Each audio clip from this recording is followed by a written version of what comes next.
Roundtable with family. A lot going on here. Thank you, Pastor Hobbs. Appreciate you, brother. I know we're working him this morning. You're listening to At the Roundtable with Mamleo. I'm your host, Larry Ellison, in studio with my brother from another, Dr. Bradley. Good morning, sir. Good morning. Good morning, sir. How are you doing? Good. A lively hour. We want to thank our sponsor, Guaranteed Rate Mortgage Company. For all your mortgage needs, give branch manager Cora Holbrook a call at area code 781-342-0252. Guaranteed Mortgage is located at 75 State Street in downtown Boston, Mass. Guaranteed Rate Mortgage Company. Guaranteed to exceed your expectation. Oh, that said, we were talking the last hour. We have one call we're going to take and we'll squeeze in before we get into our financial gurus here with the new changes in the interest rates going up. We have our guests in studio and on the line, and they're going to try to help you navigate through these troubling times, obviously these tumultuous times on your financial end of that. So before we do that, we have a caller, I guess, wants to comment on our last segment. We're going to give a few minutes. Good morning, caller. Welcome to the Roundtable. Good morning. Good morning. How are you? Good. I'll keep it short because I know you have other issues. Mm-hmm. All right. The Supreme Court decision on Roe v. Wade does not in any way, shape, or form prevent any woman from exercising her personal right to have an abortion. Period. It just says that it's not constitutionally protected. That's all. Right, but what in an instance as well, I get what you're saying. It's like you're giving something. You're saying they're giving people back. It's been put back to the states' rights, and each state. Correct. Right, so I shouldn't be punished because I live in a certain state and not allowed to exercise my rights in the state that I live in. When they're passing laws that abridge my rights to these things. So in essence, they are saying that by not having a policy, a law that is countrywide, it's the same. It's just saying the same. Larry, we talked about that. Yeah. We talked about that. Hold up, doctor. Hold up. We talked about the fact that the Supreme Court's decision yesterday was that this is not a blanket national constitutional right, and I even enumerated the 5 rights that are guaranteed in the Constitution. So I don't know, Dan, Pastor Dan, if you were listening to that. So we said that. I wasn't listening. I didn't hear that part. Okay, no. So we talked about that. We said that they actually push this right back to the states because in the Constitution, if the right is not explicitly enumerated in the Constitution, it is assumed that those rights now rest with your individual state. Mm-hmm. That's Correct. What we talked about. And so we understand that some states can actually write a law that says, yes, we will allow abortions in this state, and other states cannot. That's where we left it. Okay? Right. Okay. And I think that's where it should be. I don't agree with that, but right. So just for the speediest of time, Dan, I agree. Right, but the same thing is that if you're saying it should be states' right, then New York should have the right to decide how people can carry weapons. Amen. That's what I'm saying. You can't have it both ways. You can't say that it's states' rights here, but not states' rights there. On this issue, it's states' rights. On this issue, it's not states' rights. It's the Supreme Court that gets to decide for everyone on certain rights. What the Supreme Court said is that that you have a constitutional right to protect yourself wherever you are in the country. That's what the ruling said. The Constitution doesn't guarantee you that the open carry. That right is not exactly. That right is not enumerated in the Constitution. It's a stretch. It's not one of them. Right. It's not one of the 5. That certainly requires another show. Exactly. All right. Thank you, sir. Okay, I appreciate it. All right. Okay. Yeah, bye-bye. All right. Dr. Bradley pulling out the river hair he has left. Don't have much. All right, we're going to transition into our while we have our folks in this out here. Like I said, sponsored by Guaranteed Rate Mortgage Company. And I'm going to let our guests introduce themselves. We're going to start with our in-studio guest here. Good morning, sir. How are you? Good morning. Thank you for having me. I am Lawrence Yuen, Chief Economist with National Association of Realtors. And what a transition in the real estate with mortgage rates quickly rising. Mm-hmm. Yes. Okay. Oh, stand by, Mr. Yuen. And I think we have another caller on the line. Go ahead, caller. Introduce yourself. Yes, this is Kurt Thompson from Keller Williams Real Estate in Leominster, Massachusetts, also the 2020 president of the Massachusetts Association of Realtors. All right. And in studio, we have Sam Reimer with Keller Williams as well, Keller Williams Commercial. And thank you guys so much for having me on the show. All right, and Cora is en route, so we're gonna go full tilt. So Lawrence, Mr. Yoon, explain to folks, if you can, what the changes and how it impacts folks as far as the mortgage changes and the Feds raising the rates quite rapidly. I know some folks were kind of at the margin already as far as being able to purchase a home. And that has changed. I was talking to someone that said that they may have to forego their deposit because with the new changes they hadn't locked in, that their rates are going to go up. And it's going to cost them an additional $600 a month that they don't have. So they didn't want to get caught in a mortgage that they wouldn't be able to sustain. What say you, sir? Well, the mortgage rate changing from 3%, which was the case for the past 2 years before the rate increases from this year. Now it's at 6%, essentially doubling, 3 to 6%. If one does the mortgage calculator numbers, one will find quite a shocking number, which is a 50% increase in monthly mortgage payment for those who are trying to buy now versus who bought last year. So congratulations for those people who bought last year and locked in those rates. But today's buyers, they are facing 50% higher monthly mortgage payment, like what you mentioned, $600 additional. I mean, these are substantial increases, and consequently, we are seeing home sales across the country come down, certainly in the Boston region as well. So this is now leading to transition in the housing market. Wow. So, Alfred, Mr. Yoon, I explained, how is that impacting your field and what you're doing as far as housing with these interest rate changes? Well, certainly we are monitoring it very carefully because, housing is very important contributor to the economy. And when we look at the past economic cycle, when housing market goes down in some large amount, it triggers an economic recession with job losses, and certainly we don't want to have that situation. The home builders are already beginning to reduce some of their construction activity. Right now, it's an interesting dynamics. We are in a housing shortage, so we need more homes built in Boston region, Massachusetts, just many, many places. We need more homes to be built, yet the builders are becoming very cautious about whether or not they want to build given the higher interest rates. So one way, good way to calm the housing market is just increase supply so the prices do not have to rise so much. So if the prices calm down, certainly gives better chance for people to transition from renting into wealth-building home ownership. All right. And now for Mr. Thompson, how is this impacting your field?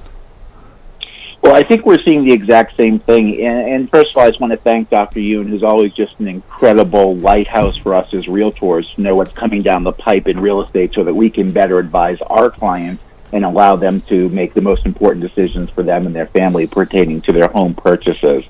What we're seeing, we started advising our clients in 2020 and 2021 that based off of what we were seeing with economic stimulus, that we were expecting an inflationary period and to lock in to be able to stabilize their housing payment for the next 30 years. I believe that logic still plays true. I believe we're going to be in an increasing interest rate environment for a while. So for those that are able to lock in a rate today and to stabilize their housing payment for the next 30 years and also realize the benefit from equity pay down and wealth accumulation that naturally happens with home ownership, that really is still a very important thing. And if anything, with some of the consumers I've come in contact with, I've heard the rationale of, well, we're just going to wait a few months to a year until things settle back down.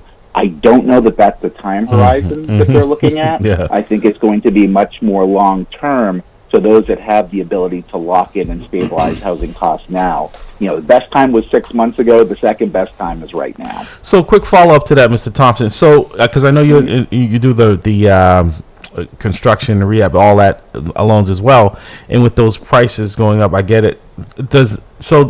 Is there an offset where, even though the rates are going up, that we may see the prices of housing come down to offset where people were paying above asking price for homes that we're seeing? I'm looking and surprisingly seeing in some areas quickly where we're seeing a reduction in housing costs that were on the market for that reason. So would that offset some of this with the rate increase, or would it affect? I do expect that we'll see some normalization with housing prices, but I think Dr. Union was dead on. Really, the fix here is for us to increase supply of housing and to be able to introduce more housing units into the market, whether it's ADUs or accessory dwelling units that allow for multi-generational in the same location, or helping builders to be able to navigate. I mean, we've got, 333 different towns and cities with different zoning rules and regulations, which is cumbersome and makes it difficult for builders. Anything that we can do to streamline and allow them to create more housing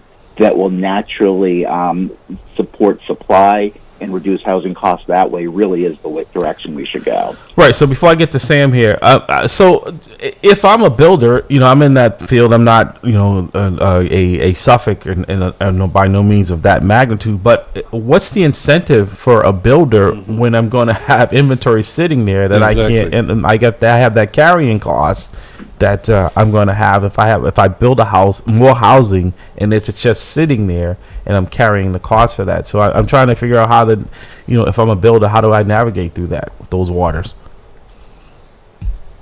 Anyone?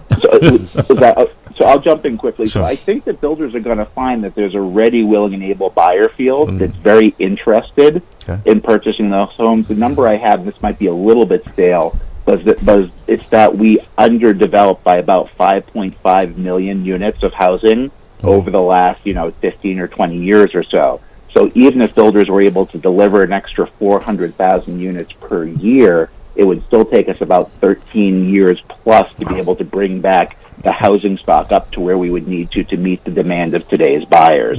So I think home builders can operate with a good amount of confidence that if they are able to build and deliver affordable housing into the marketplace, there's a pool of buyers that really do want those homes right now. Even under the current interest rates that we're experiencing, you think there will be a pool of buyers that are willing to step out on that ledge and purchase a home? Well, even at the current interest rates, I mean, it's still historically low. Yeah, is it? Yeah, since 1981. I mean, in 1981, we were seeing interest rates in the high 15, 16. And since then, it's actually been on a straight decline since then. And us hitting, near zero rate is like, again, it's just never been seen. Well, I just recently refinanced to take money out of my home, and I went from a 2.5 to a 4. And I was like, oh my God, I'm relinquishing my 2.5. You know what I mean? But now I'm thinking like, wow, I'm still sitting pretty good, No, well, I put that in comparison. When I bought my first home, if you had good credit, I was able to get a 10% interest rate. But the average was around 17, 18%. Is that right? Yes. Well, I mean, I'm spoiled then. Yeah, I mean, that's what I'm saying. So no, this is way below what but I mean, wow. The cost. Okay. Okay. So it's been up there. So right, these are low, but because the cost of housing is so high today, Sam, and it was saying is how does one navigate through those waters? Because in Boston, for instance, I think they say it's around $600,000+ for a home. So even at 6%, just coming up with the down payment and then the additional costs, as Dr. Yoon said that it's doubled. So that person I spoke to is willing to walk away from their deposit because that $600 a month difference is going to make. Right, but so you have to also consider that the price of the home is set by the market, not by the seller, not by in any individual buyer. It's actually set by the market. So it's what it comes down to is it comes down to affordability. And so as long as you're able to afford that home, these prices will continue to go on. So even in the face of rising interest rates, just the level of employment is just so. They're able to afford it, so that's why they'll save that much. But the salary is not commensurate to right. So we have type in the last year we've mortgage. seen one of the highest increase in overall employment throughout the U.S. A 5% bump. It's usually 2%, but it's went up to 5.5%. Right, but that's not being across the board fair because a lot of people I talk to, particularly in communities of color in Boston, we're seeing a gentrification because these prices are going up, but their salaries are not going up enough for them to obtain these homes. Yeah, so we're seeing a gentrification. with this process as well. So, gentlemen, how do we combat that as well? Because we still see people buying homes in this area that can afford it, as you said, Sam. But they don't look like us, though. A lot of people in the communities of color can't afford the homes where they used to live in or renting, and now they can't adjust over. Gentlemen, how do we address that as we navigate through these rough waters as well? The one point that is missing here is also that the rents are rising strongly, Yes. which also impacts the affordability of just overall housing, which is the reason why even at 6% mortgage rate, it may be a good buy, and especially knowing they don't want to pay higher rent next year and the year beyond. And one can always refinance downward. But your question about the development, I think one has to clearly be conscious of the community, local community, how the neighborhood had always been. So any development that occurs, generally the affordable housing, there's tax credit or government funding. So one can add a contingency to say that, okay, we will provide some tax credit or government funding to redevelop in order to provide some affordable housing, but we want to assure that local residents would have the first right and chance to get into the market, even at some degree of some discount. That will be the way to go. But increasing supply, that is the key in order to constrain the housing costs. Okay. So, Alfred, Absolutely. I saw this on an episode on 60 Minutes. There are companies that quietly have been buying up residential homes in these communities that is part of driving this up. So even with that in mind, the folks are trying to compete with companies that are being publicly traded on the stock market. That is as well as impacting. It's not so much here in Massachusetts, but some of our warmer climates I've seen in Florida, Arizona, places like that. How does one compete with that? Like you said, most homes even here have been going for above asking price, and still in some neighborhoods they still are. It is very difficult to compete against Wall Street buyers who are coming in all cash. Right. So one of the things that our Realtor Association is communicating with members of Congress, again, part of the democracy, part of the participation, is to consider possibly lowering capital gains tax for mom and pop investors, because they're holding on to many properties, and if the capital gains tax were to be lower, it would increase supply at a time when the Wall Street is gobbling up. So just using an example, say the Wall Street company comes to a Boston neighborhood, gobbling up 20 properties, but if the tax rate is dialed down for mom and pop investor for the first time buyers, then we can increase supply by 20. So the Wall Street buyers buy 20, but then we have additional 20 coming onto the market to, in a sense, neuter those Wall Street companies. Sam, you want to weigh? Right. So, prior to 1981, institutional investors actually did not really even consider real estate in their portfolios. It actually made up probably less than 2% of their portfolio, and then in more recent years is now making up 10%, which is actually 30% of the overall volume in real estate. So they've definitely taken a hard push. Markets like Boston, where the housing inventory is so unique, they're not really stepping into our market as heavy. You have iBuyer programs and stuff like that. Just more of the Midwest where they have track homes. Buy one, you buy a dozen. It's the same thing. So we're kind of insulated by that. And just the Boston's life science and education and medical field, it really supports our market. So, I mean, it's just like it's as far as proximity to the city and to work, it's so strong that it's just the rise of home costs is gonna happen. Okay. All right. So we want to introduce our sponsor who's arrived, Cora Holbrook is there. Good morning, Cora. How are you? Hi, good morning. Oh, she's gonna tie you up. Okay, she's getting this. She can sit here. Getting you set up. You can sit here. All right, getting set up.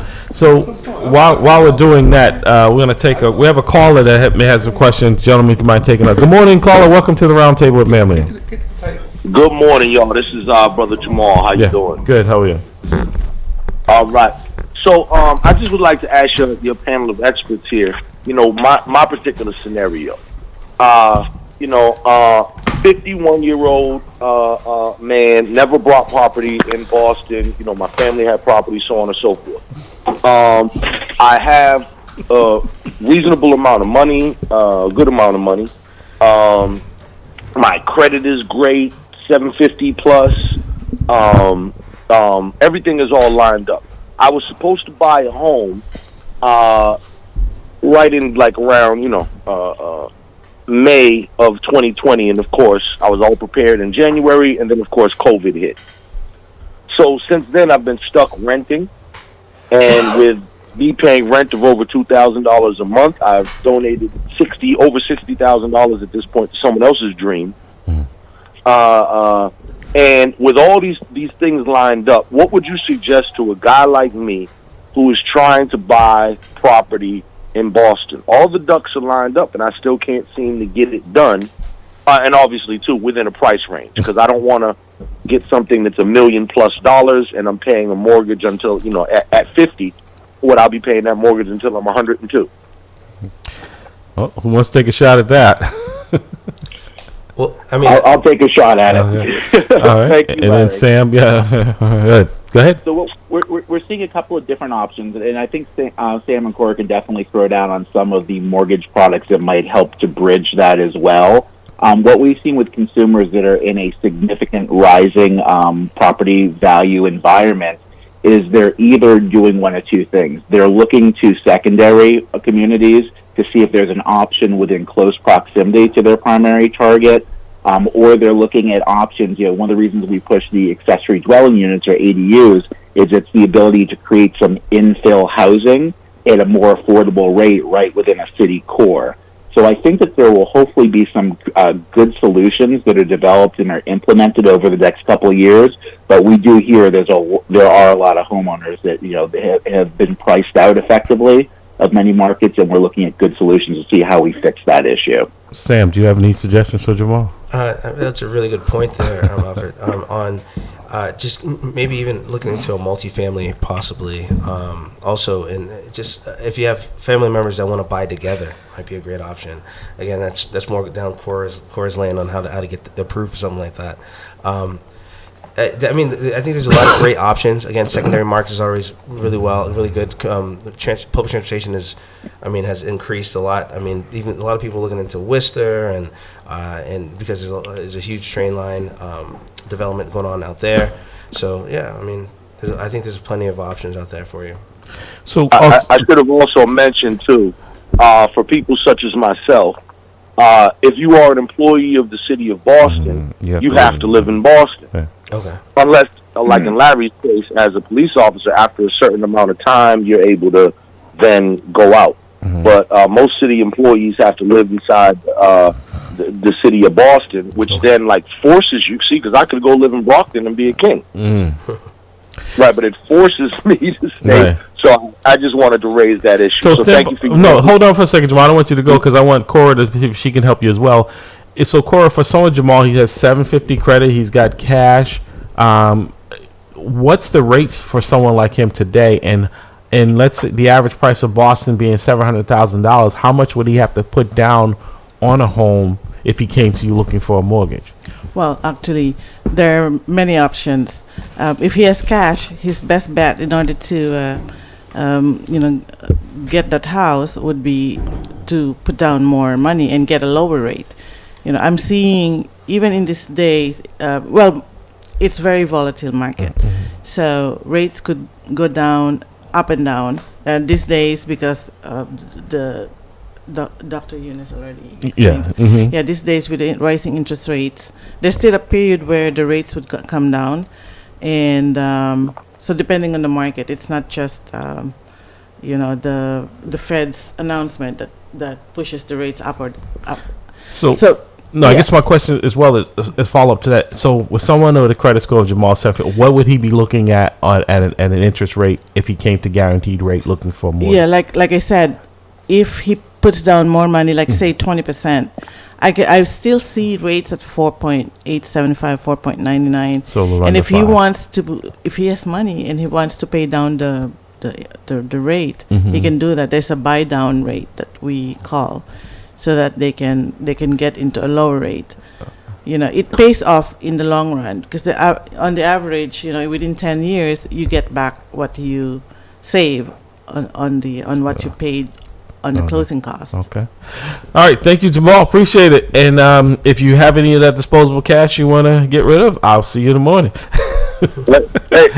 and not for nothing, that's an interesting point because see, 10% today ain't what 10% was. Right. So you throw, $75,000 down on a $750,000 house, but 20% is $150,000. Right. You see what I mean? Right. And that's a big leap. It's a big, huge difference.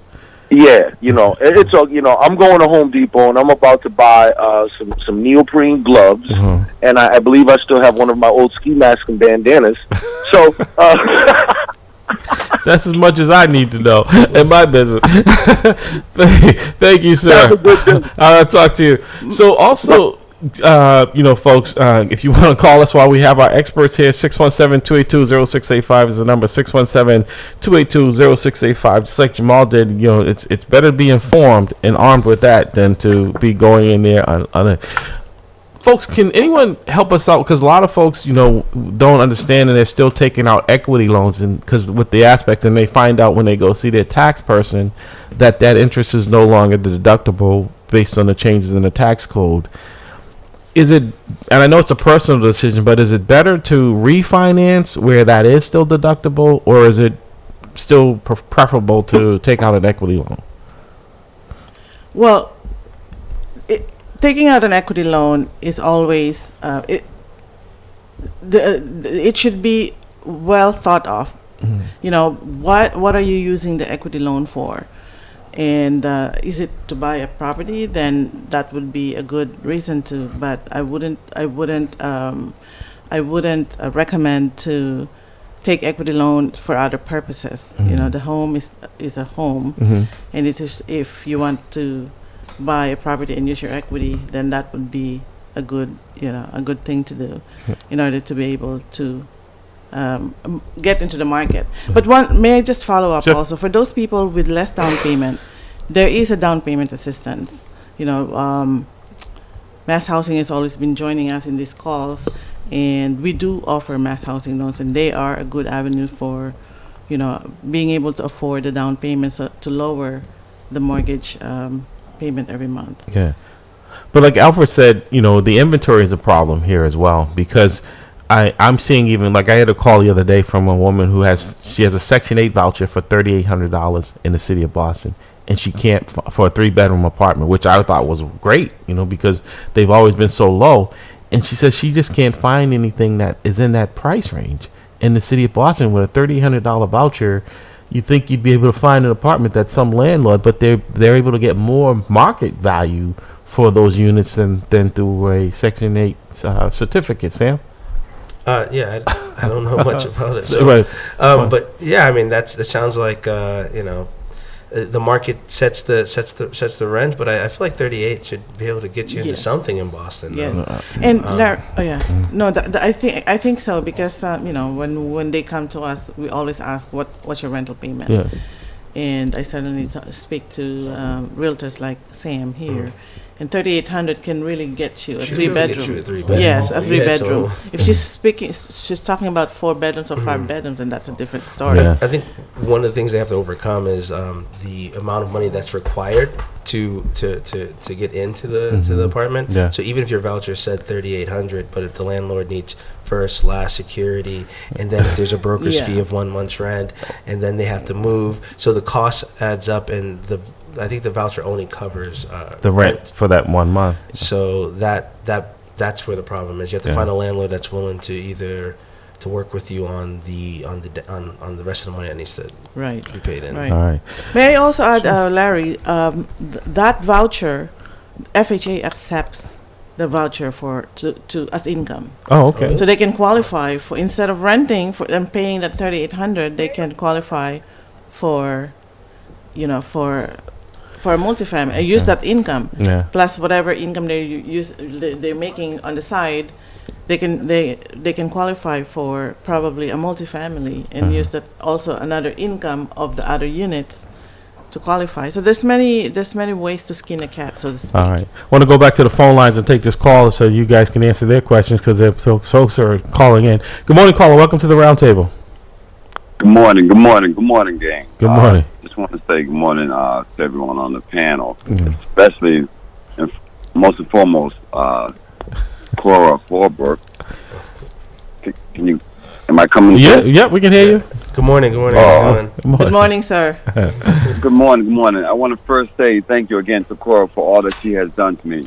And guys, you have to be, just talking to the people out there, you have to be uncomfortable in order to get comfortable. And what I mean by that is not necessarily if your finances aren't there, not necessarily stay in Boston, as one of the panel members stated earlier. Go outside. Me myself, and I'm kicking myself for that. Years ago, I went outside Boston. I went to Brockton not because of financial reasons, but because I was too cheap to pay for the cost of a 3-family back then, which was $600,000 back in 2017. And we look at the market now, and I can say to myself, darn, what would have could have been. I went out to Providence with Cora Holbrook, and we were able to do some deals out there. But she did start me out in Brockton. I since sold and took my savings out to Providence, where it was able to work for me out there. So for those who are looking to go outside of Boston, may look into our neighboring cities. I don't know if you want to go as far as Providence, like the other caller stated. He has to work and live in Boston in order to be an employee. Well, I don't know what to say in reference to that. But for others, you may want to go that route because the prices, as we know, as you go south, the prices tend to go down. Well, I think, Alfred, you had mentioned that, so you want to weigh in on what the caller is alluding to? Alfred, you there? Did we lose Alfred? Dr. Young, are you there? Yes, I'm here. Okay. So certainly, for Good morning, some Dr. people, Young. who are going, further out from the main job centers, homes become more affordable. But changing some of the zoning law can also quickly help on the affordability. If we remember Boston history, when there was an Irish famine, many years ago, and there was a mass influx of new immigrants coming into Boston.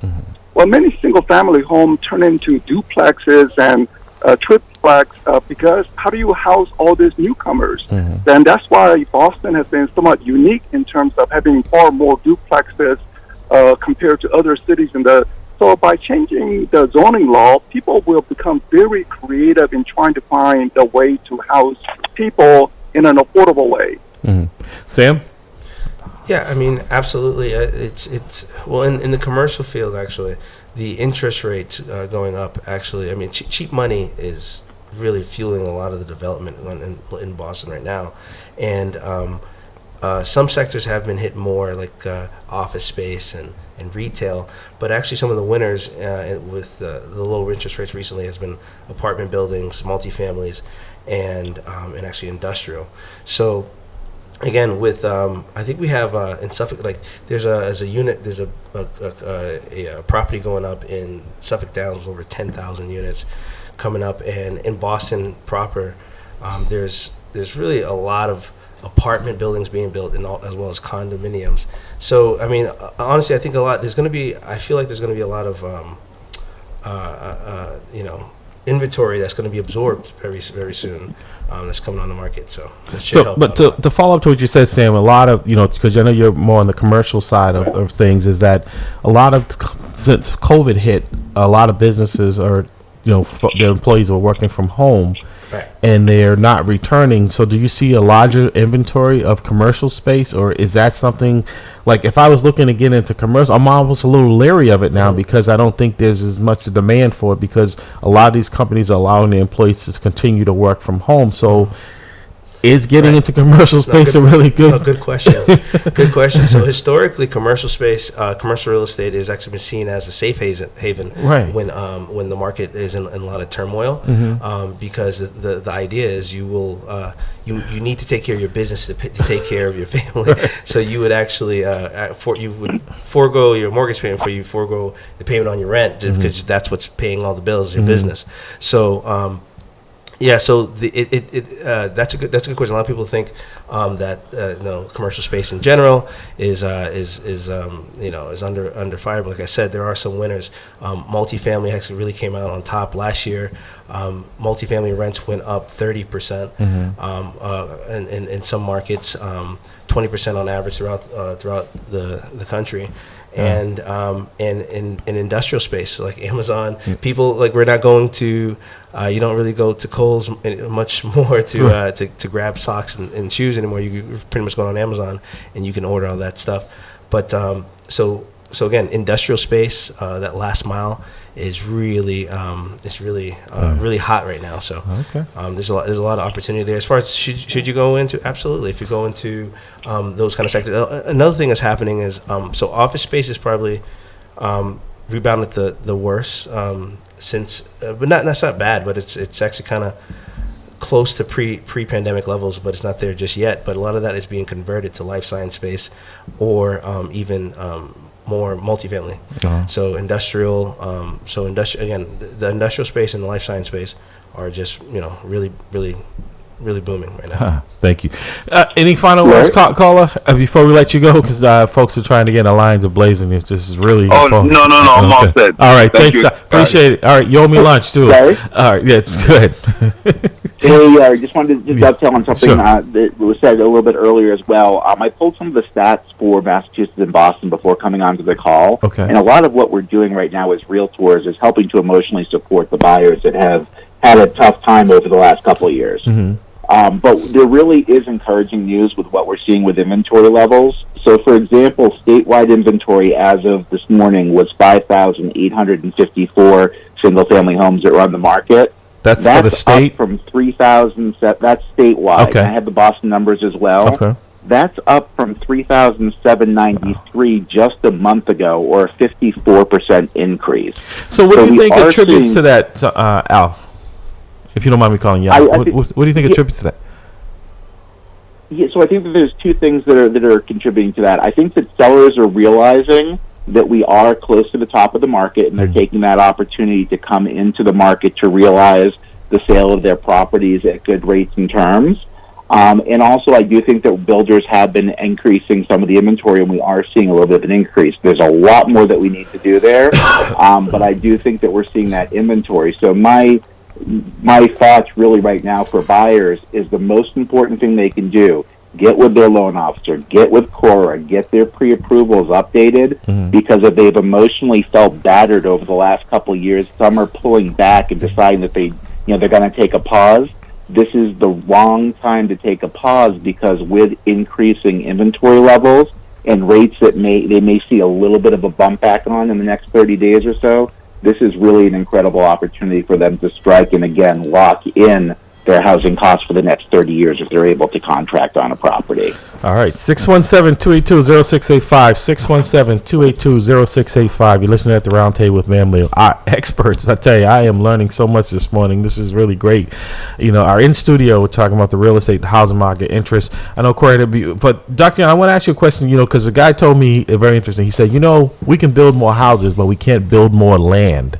And I think, like here in Boston, that's a huge problem. So we're seeing some developers tearing down single families and putting up, multifamilies there. Like you said, the zoning issue is because we're running out of places to build, Dr. Young. How do we deal with that aspect of it here, particularly here in Boston, where we're more condensed than in other locations?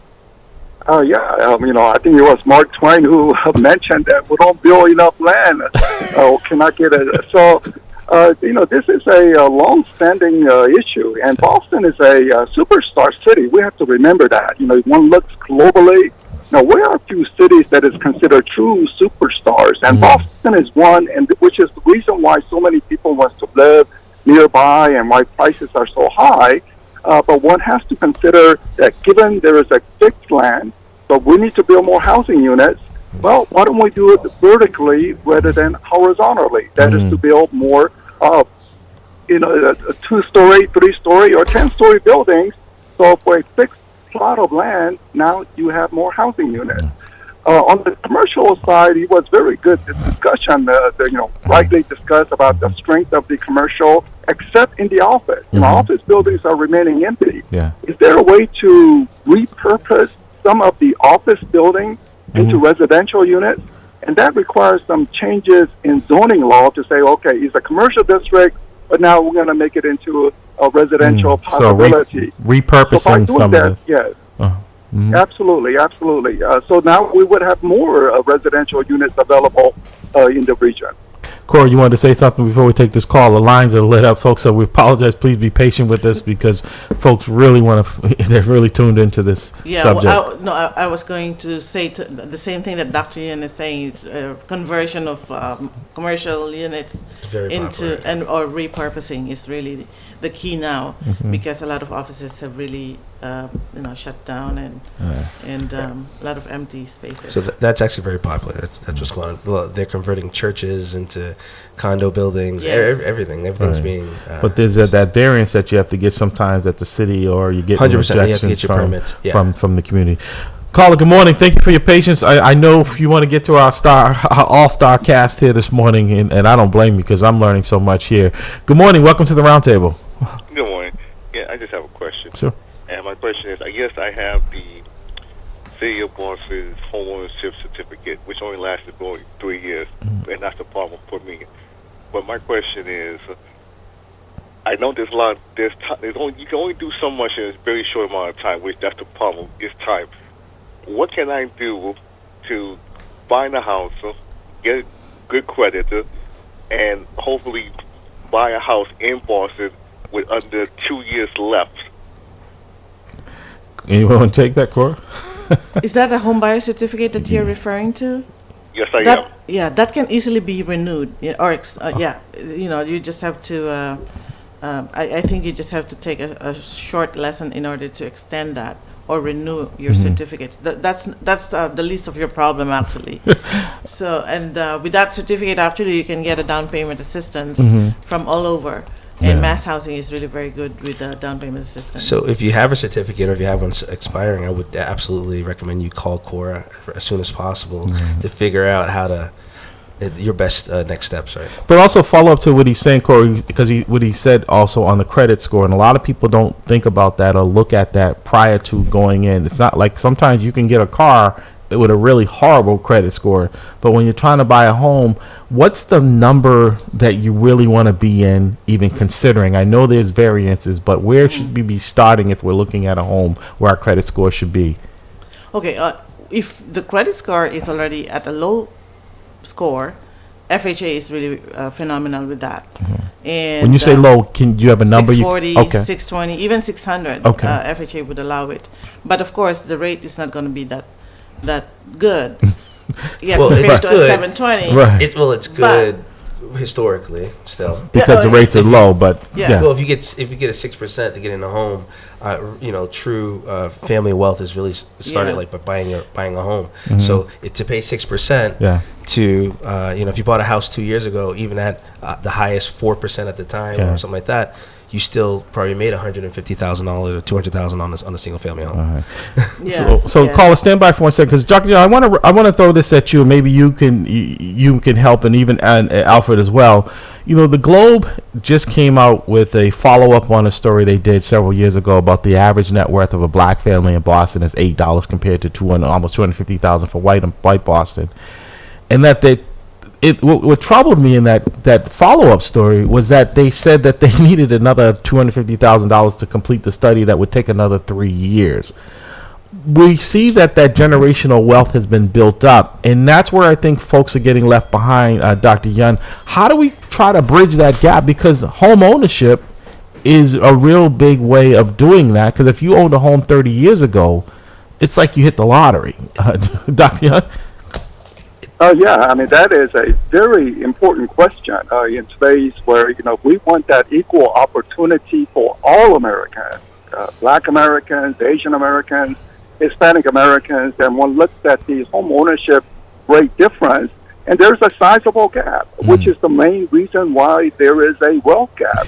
So, a way to bridge the gap or help bridge the gap is one, consider like down payment assistance at the federal level, which our realtors members have been discussing.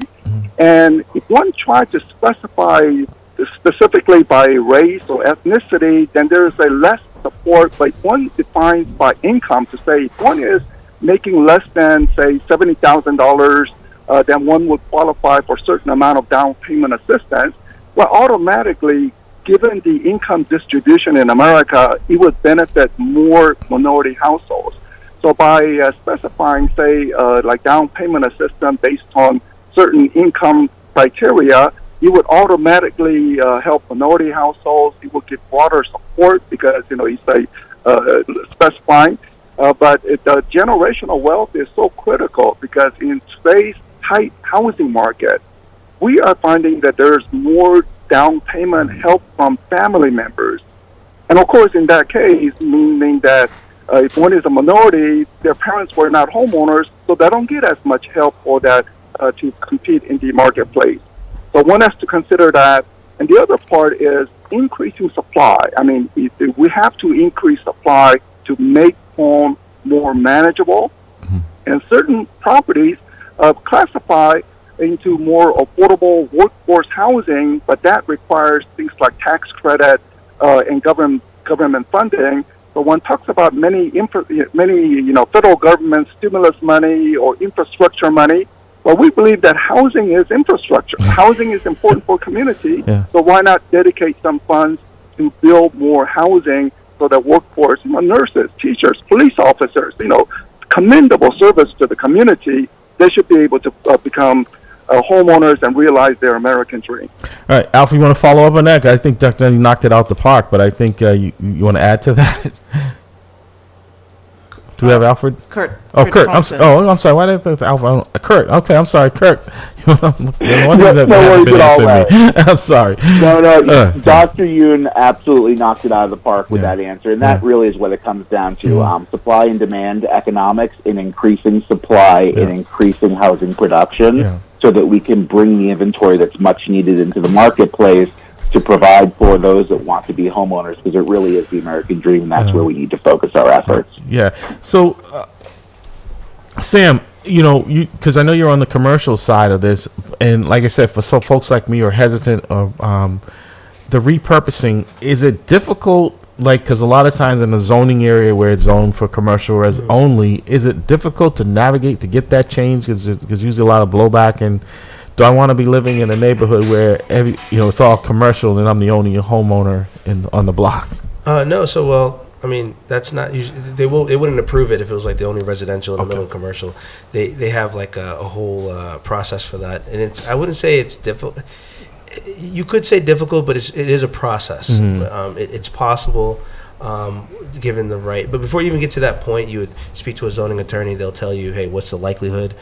Each town has like, a handful of zoning attorneys that does most of the work. So you would just, you would go to that. But most of the time, if you're interested in getting into commercial, you'll find an agent that that you would like to work with, and I have a lot of the resources, and if it's in something that I don't focus on, then I'll refer you to someone that focuses on that kind of stuff. No, this hour has gone by quick. We've got about 5 minutes. I want to give each of you equal time. I want to start with you, Dr. Young. Any closing remarks? And what I also want to ask and extend to you guys, I would love to sit down with all of you here and to try to come up with a strategic plan on how we can go out to the communities that have really been left out of this conversation. As you can see, the calls are coming in. Diggo, thank you, sir. We appreciate you calling. I can't get in contact with Cora. Well, who wants Cora? Who wants your contact information? It's you can reach me at 508-345-4726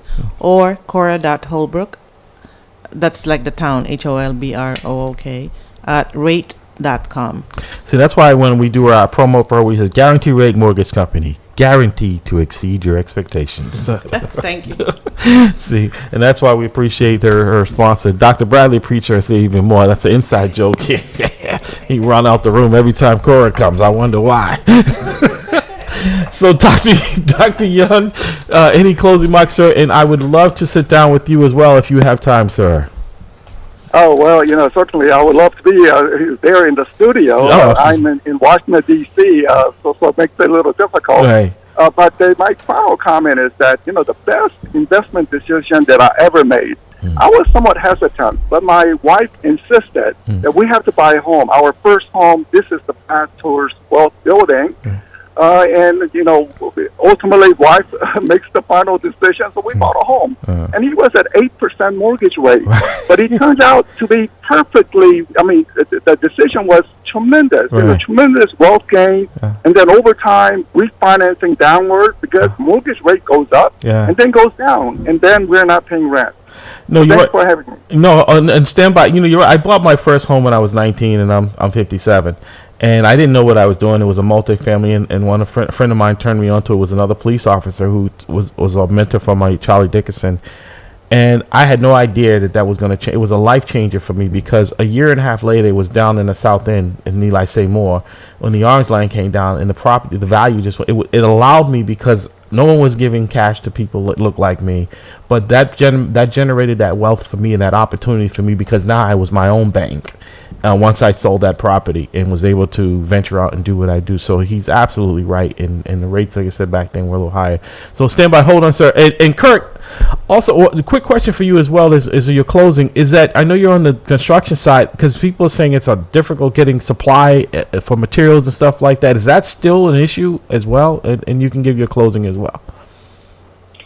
Thank you, Larry. And supply chain, I think, is always a challenge right now, although I would probably defer that question to Lawrence Yun, as he's much more knowledgeable in that area.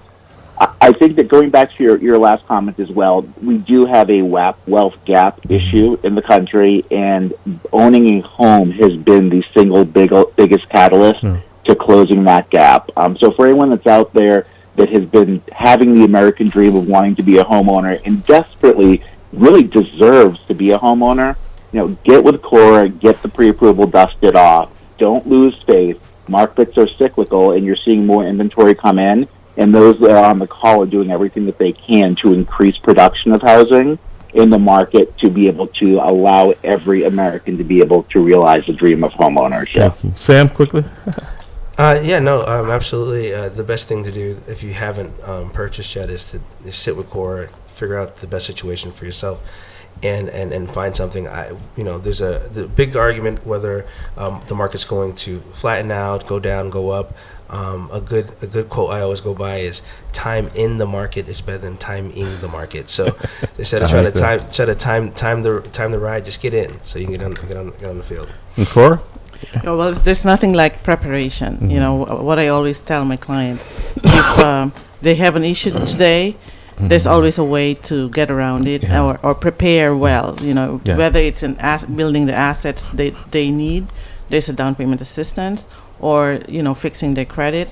There is a quick fix also that a lot of credit repair companies can help with, and but of course,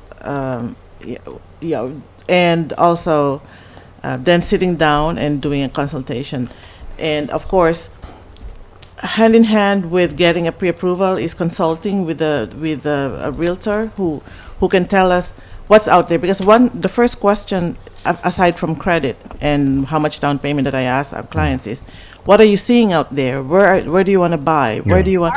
So there should also be a consultation with a realtor asking that question on what's really the realistic price. Because it's even if I give them, they tell me what their budget is and I tell them what they pre-approve for, it has to match with the price of the market, what's out there. All right. Thank you all, folks. This has really been extremely helpful. Cora, I would love to have you set up a Zoom maybe the next couple of weeks with the folks who are part of this conversation so that we can put together some type of strategic plan for our folks. As you can see, there's quite an interest in it. Well, folks, it's been a very informative hour. I want to thank our sponsor, Guaranteed Rate Mortgage Company, who's in studio here today.